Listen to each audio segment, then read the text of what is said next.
Okay, so we're still in 6-2, and now we are going to move on. What if we're not with our quadrantals? What if we're with other angles?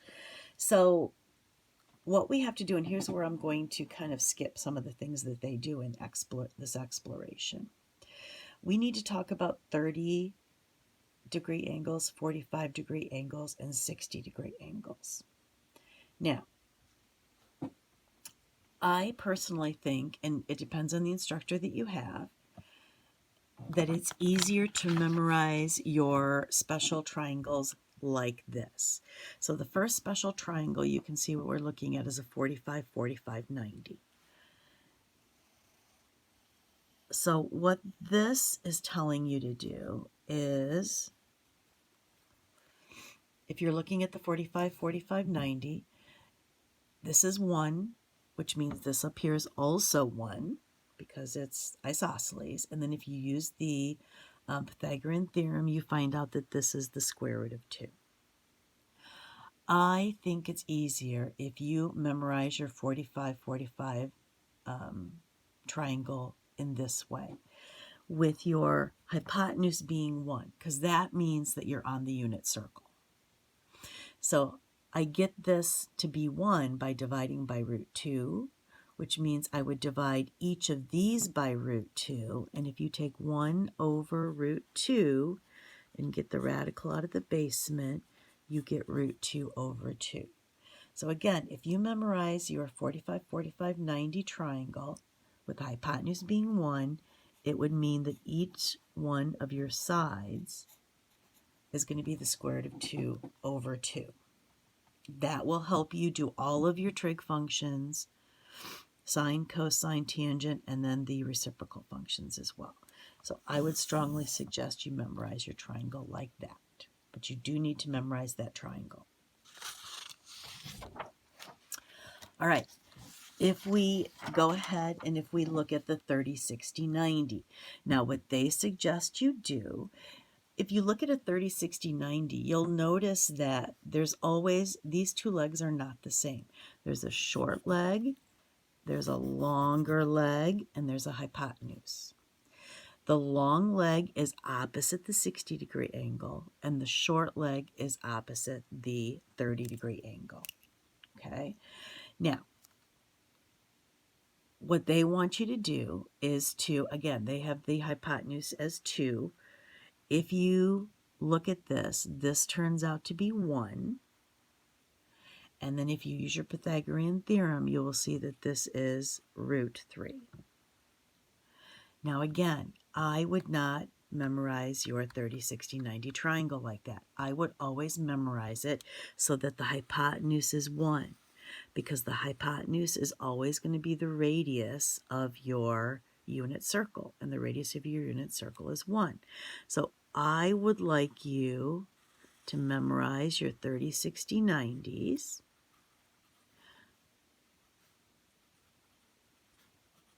With that being 1, which again simply means that you're going to take all of these and divide them by 2, because that's how you get your hypotenuse to be 1. So your short leg would be 1/2, and your long leg would be root 3 over 2. This is the way you're going to want to memorize that, and it will make your life a lot easier.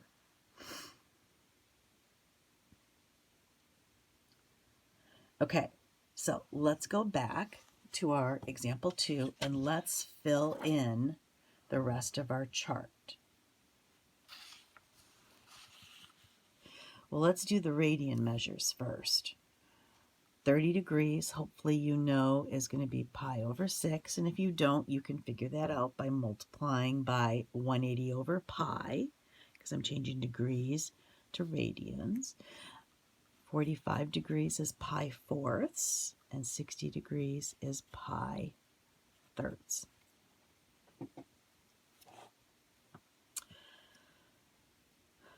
Okay, so if we look at a 30-degree angle, I'm going to kind of draw a little picture out here. That's your triangle. This is 30 degrees. This is 60 degrees. So pretend this is on the unit circle, which means this hypotenuse is 1. the short leg is 1/2, and the long leg is √3/2. So now this point is √3/2, comma 1/2. So the sine is the y, that's going to be 1/2. The cosine is the x, that's going to be √3/2. This is for the 30-degree angle. Your tangent is y/x, so that's 1/2 over √3/2. Well, 1/2 over √3/2. Those cancel, so then you have 1 over √3. When you get the radical out of the basement, it's √3/3.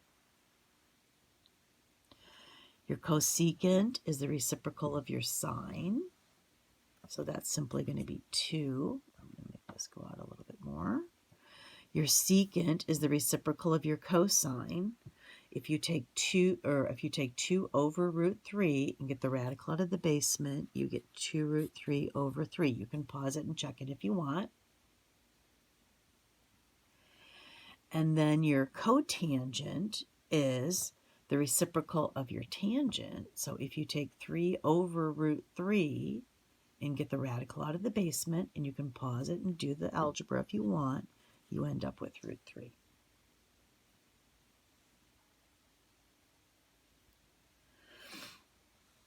Okay, so let's kind of do the same thing with the 45. So if I just look at the 45-degree angle, and again, this is on the unit circle, so this is 1, and these are both √2/2.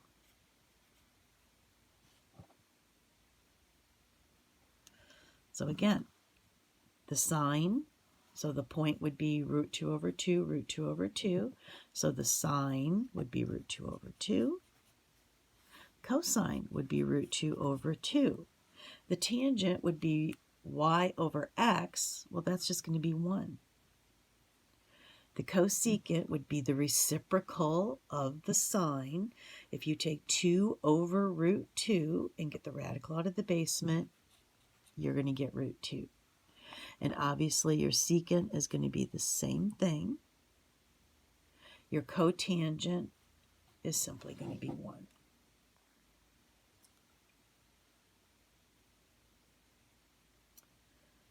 And finally, let's do the same thing with the 60 degrees. So I'm just going to draw a little picture down here. This one is the 60-degree angle, so it's going to be bigger this way. This is your 60. So this is still the hypotenuse. It's still 1.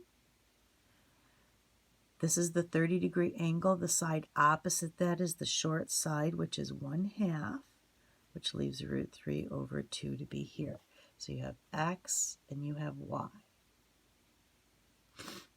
So the sine is your y. That's going to be √3/2. The cosine is your x. That's going to be 1/2. Your tangent is your opposite over your adjacent, or your y/x. If you take √3/2 and put it over 1/2, the 2's will cancel, and you end up with simply √3. Cosecant would be the reciprocal of the sine. If you take 2 over √3 and get the radical out of the basement, you end up with 2√3/3. Secant is the reciprocal of the cosine, so that's going to be 2. And finally, the cotangent is the reciprocal of the tangent. If I do the reciprocal of this, it's 1 over √3, and if I get the radical out of the basement, it's √3/3. All right, so now we've finished that chart. Let's go back. So that takes care of the first quadrant, and that's really all you have to know is the first quadrant. So what's going to happen as you go around to all of the other quadrants is your values are going to stay the same. It's your signs that are going to change. So if you look at this 45-45 triangle here, because of course pi over 4 is the same as 45 degrees. That means that this point on the unit circle is root 2 over 2, comma, root 2 over 2. If you simply go into this quadrant, the x becomes negative, the y stays positive. So that's negative root 2 over 2, positive root 2 over 2. So the cosine is negative, the sine is positive. Going down into the third quadrant, both the x and the y are negative. So again, your values don't change, but the signs do. So in the third quadrant, if your reference angle, so that angle is 45 degrees, then both your sine and your cosine are negative.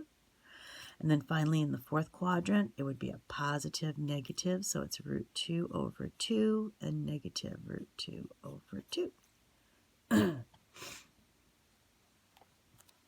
For your 30, 60, 90, or actually this is just for your 30-degree angle, so that's your reference angle. Your reference angle is the one in the first quadrant. So we know this is the long leg, so that's root 3 over 2, and then this is the short leg, so that's 1/2. So again, if you move over to the second quadrant, it's going to be negative root 3 over 2, positive 1/2.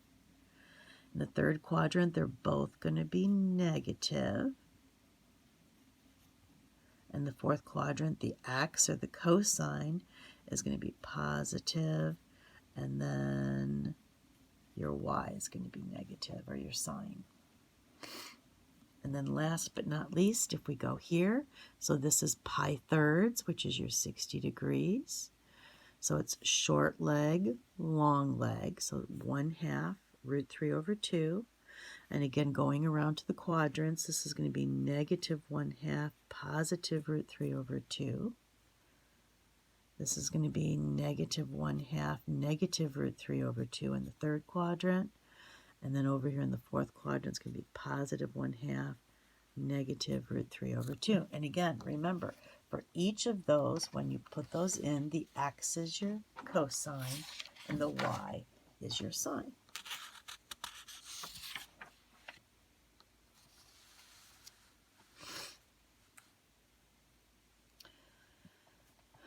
All right, so if we look at these, it says use those graphs.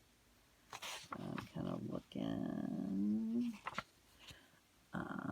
to help us find the values of these. I think we're at almost 13 minutes. I think I'm going to stop this video and go to a third one.